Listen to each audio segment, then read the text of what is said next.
It's the Friday night sports show, and it's time for us to take a look at Riverina and Farrah Football. Earlier this week on our program, The Country Viewpoint, we had Michael McCormack, who is the member for Riverina, join Rikki Lambert. Well, as part of their discussion, Michael, I reckon, who from his days at the Wagga Wagga newspaper, is probably a frustrated sports reporter. He was all over the drawn finish, which turned into a 1-point win for the MCU Goannas, which of course Michael's sons play for, and this is his running commentary on a very big surprising win. The scoreboard showed that it was 10-11, 71 apiece between Wagga Tigers and arch rivals Mangapla, Cookadini United, East Lakes Goannas, the club my two boys play for, and all the boys were all shaking hands and everybody was downcast and disconsolate when the goal umpires, Rick Furman, who happens to also double up as the Temora Mayor, and Lee Barclay met in the middle and decided that, in fact, whilst the scoreboard might show 71 apiece, their board showed that, their score sheet showed that the Goannas had actually kicked one more behind than that, and told the Mangapla and the Wagga Tigers players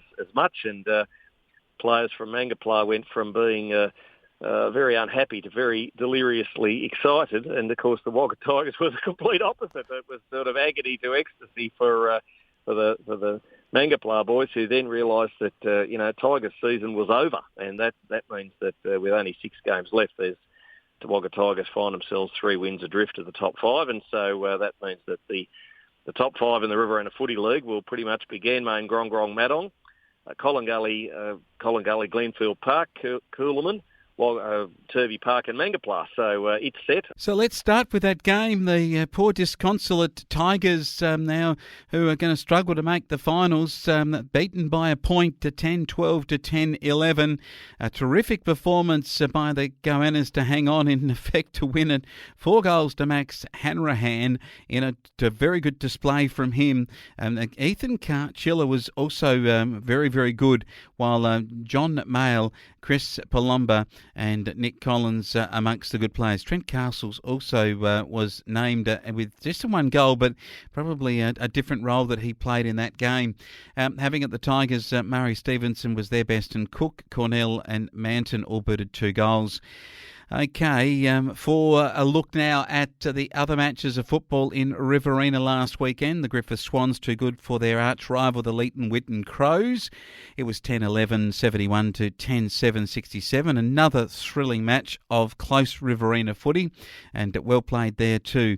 The Griffith side to get that win that really is good for their season, showing them some improvement for their younger brigade. Sam Daniel, James Nankara and Patrick Payne all booted 2. And Tom Maline, the captain, got 3 goals for the vanquished Leeton Whitten Crows, and Josh Lanham and also Tom Maline. Nathan Ryan were in the better players there. Having a look now at the other matches, Turvey Park beat Miranda Imperial 15-10, 100 to 8-5, 53. Turvey Park shoring up their place in the top 5. And interestingly enough, Bradley Hutchison, Fergus Inglis, good for Miranda, and good trying around the goal square was the Theodore Metcalf beating 3, while a good effort from Teddy there, and a nice effort from Corey Baxter. 5 goals with Ethan Wiedemann and Callum Dooley doing well for the Turvey Park. That's right. And finally on the Sunday match, GGGM Lions 11-14-80 beat Coolaman. Rovers 7-11-53 in the old grudge match there. They loved to play each other. That was at Ganmain, this one, and the home deck gave them an advantage enough to win the match. 5 goals for George Alexander and Kirk Barn and Mitch Taylor, George Alexander, Zachary Burhope were the better players. So Jake Barrett for Coolaman, along with William Gratz and also Luke Gerhard. And goals harder to get, but William Gratz booted 4 of the 7 to be the second best player, and a very good player at that for the Grasshoppers. And that was last week's matches. It brings us to round 12 this week, and the ladder as we head into it. GGGM 9-1. It's Colin Gully 7-1 and a draw. Coolaman 7-2 and a draw. Played one more game, the extra game up the sleeve still for Collingully. And Turvey Park 6-4, and the MCU Goannas 6-4. Tigers are 3-7, Narandra 3-7, and tough for them from here on in, given the draw to come. It's Leighton Whitten playing Narandra Imperial more for pride, and out at Leighton Whitten after their performance last week, a real chance here for the Crows to get a win. They were very good against the Swans, but I just think Narandra Imperial, this is in another one of those arch rivals games. They're just up the road from each other, and I just get a feeling that Narandra Imperial might be able to get the job done. This is a match of the round for mine up at Manglapar, and hopefully the goal umpires will confer and the scoreboard attendants will get it right, because they don't want another one of those situations. GGGM Lions go across there to play in what will be a sensational game of football. I just think the Lions might be in for a win here, but the Goannas will throw everything at them, that is for sure, in a top game of football between these amalgamated small little settlements outside of the big city of Wagga Wagga. Coolaman is playing Wagga Tigers at Kindra Park, and I think they'll put the Tigers away, and I reckon that'll put the Tigers season away too. Coolaman Rovers should win, and Collingully GP Demons they come up against the Griffith Swans at Crossroads. And I'll tell you what, for them, the Collingully, they wanting top of the table, and the extra week's break that it will give, and at the moment, given that they're just a percentage separating them and the Lions, they want to get some percentage out of this weekend's fixture against one of the lower sides, the Swans on the ladder, and I think they'll get their percentage, and I reckon that they'll at the crossroads, as they say, and then you don't pay the perryman. They don't cross them, at least at the crossroads, because they'll kick some goals and be in for a big win. And that is a look with Michael McCormack, our federal member for Riverina, and also he's a very much a sports reporter here on our Riverina Football Report. And let's go now over to Farrah. And round number 12 last week saw North Wagga Saints beat Temora, and I think finish their finals hopes 12-10 to 7-5. A comprehensive win by nearly 6 goals there at McPherson Oval. So the Saints in some good form. Collie Amberley, 17-4, 106, beat the Northern Jets, 13-11-89 out at the irrigation block. I tell you what, this watered the whistle for people in that part of the world, and they did the job with a magnificent effort from Luke Hillier. Max Hillier too, the Hillier boys starred. Along with the Perazzi boys, Luke and Daniel got going. Kyle Pete and also Bryce Hooper named in their better players. They were through with 2 in a row.